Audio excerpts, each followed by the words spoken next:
Hi everyone. I just wanted to get back to you on this little machine here that I got in a few weeks ago. I told you all about this. She came in and she was supposed to be a machine that I could paint, and she came in and she looks beautiful. And then I discovered that she didn't sew.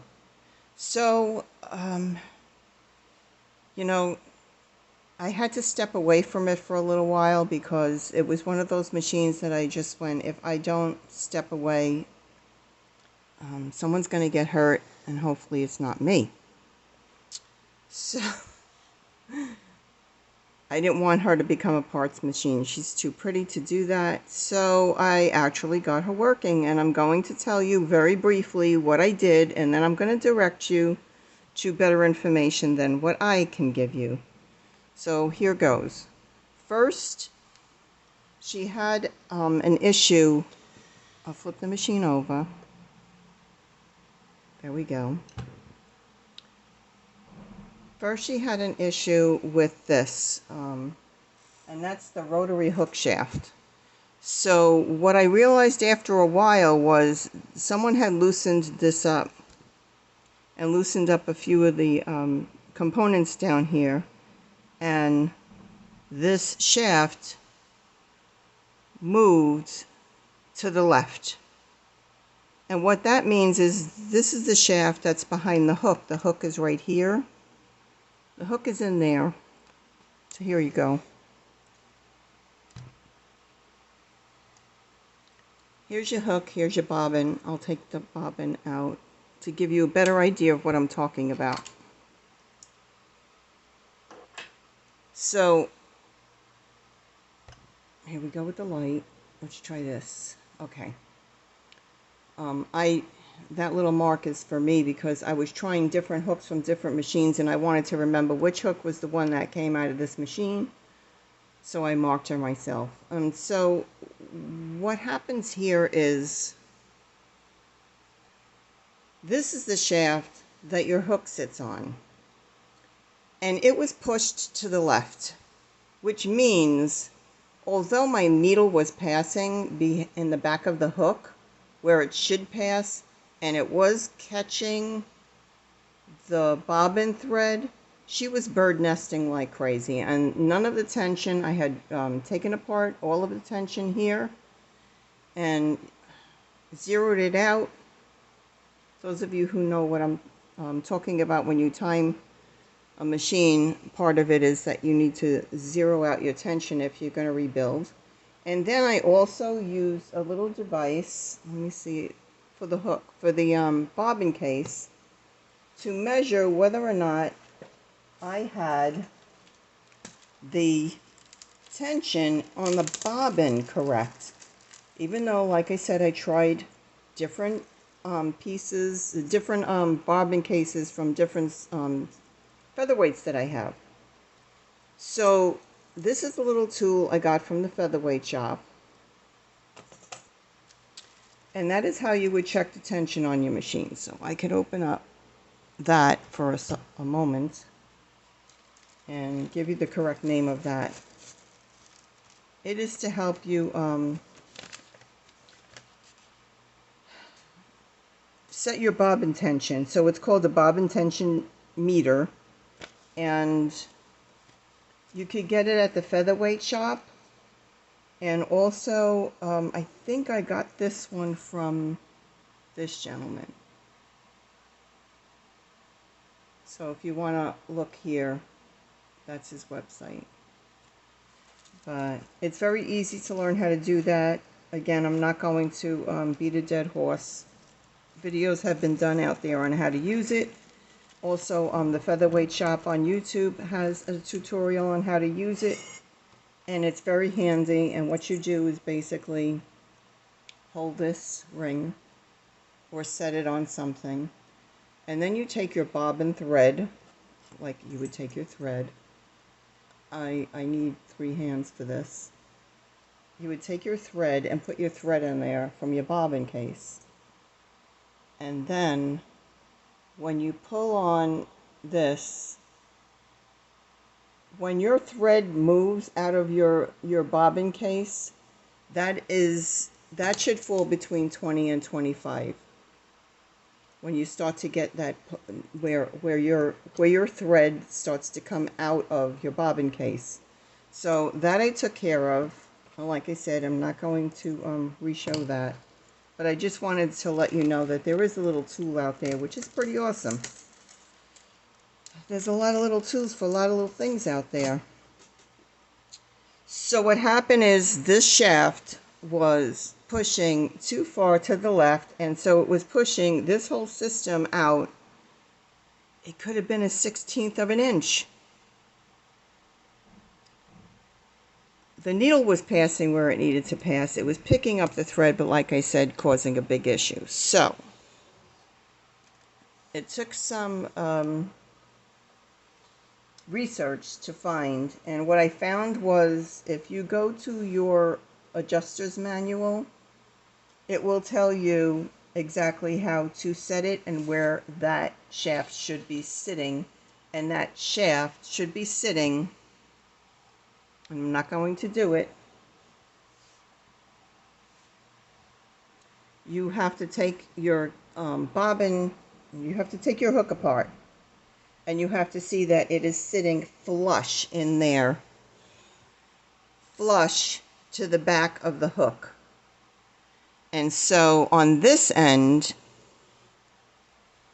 if I could get it to zoom in, on this end right here, this end, it might be in a little bit, it might be out a little bit, but this pretty much should be flush as well, is what I'm finding out. But in looking at all my featherweights, I realized that some of them are set a little bit in and they work fine. So that is something that most of us probably wouldn't think about. If we haven't taken the machine apart and put it back together, we wouldn't be looking for that adjustment. So there's that. The other thing is, after I did that diligently and many times, and taking a hook apart many times, is not a fun thing to do. Then she still wasn't quite where she needed to be, and I kept looking and looking, and I found that my hook timing was just slightly off, and what was causing the issue is this right here, this adjustment right here. So, you know, to my eye, that looked perfect. I didn't think there was anything wrong with it. But it had to be adjusted so that this would go all the way up, where it's supposed to be. And so I made that adjustment. And what's interesting about this screw right here, you see how that's set straight? What's interesting about this screw here is it tightens to the left and you loosen it to the right. And now that she's working, I'm not touching it ever again.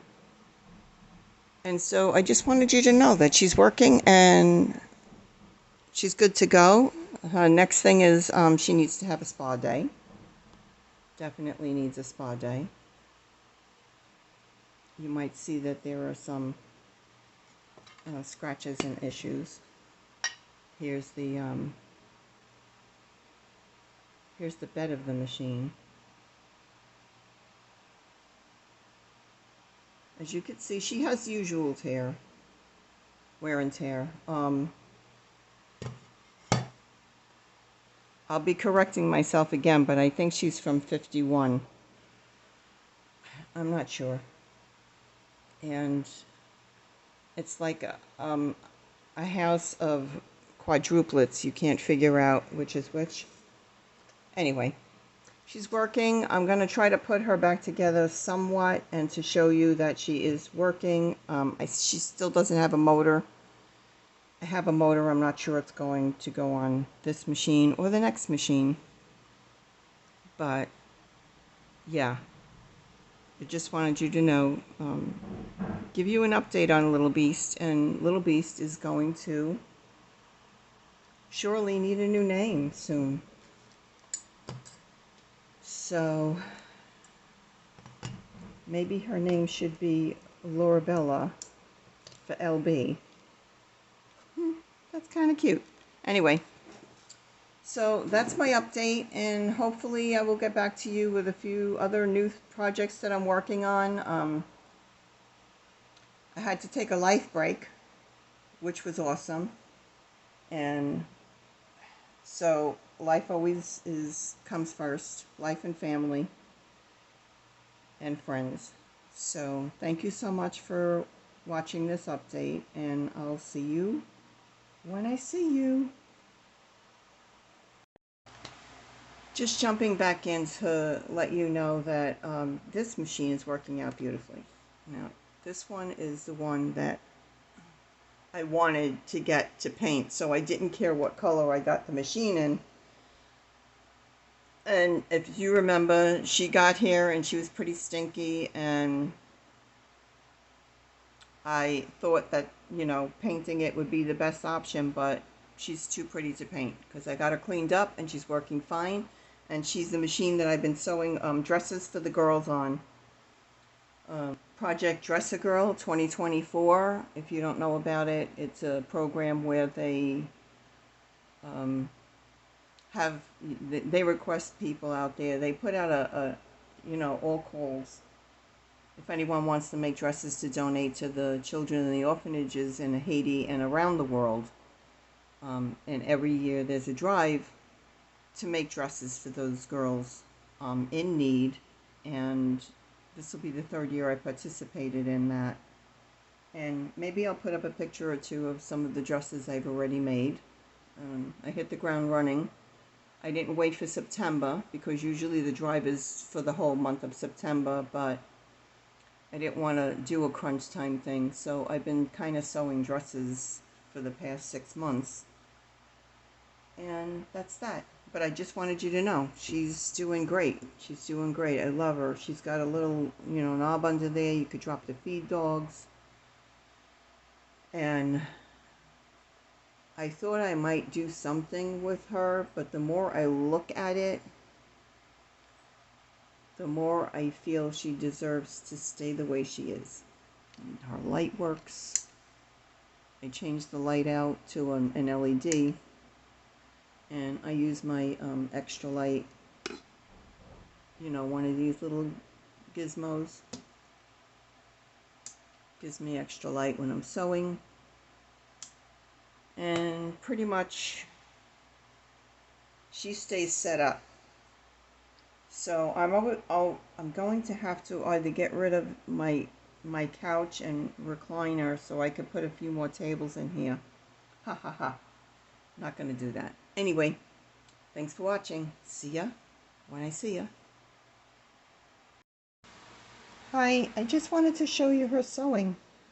I'm going to have to look around the camera and also hand crank because she hasn't got a motor yet. But there she goes. Let's see if I could do this.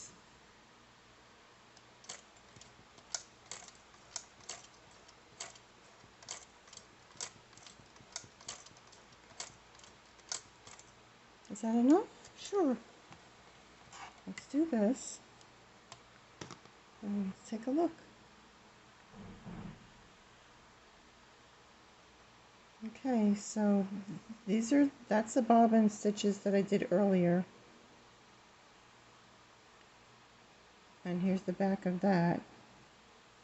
And then here's the stitches I just did to show you. And another line I did earlier to test her out. And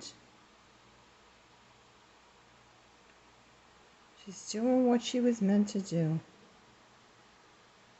So nothing to complain about here. Finally, finally, finally. So once again, thank you for watching, and please excuse the little bit of a mess and my allergy voice. Be well. See you when I see you.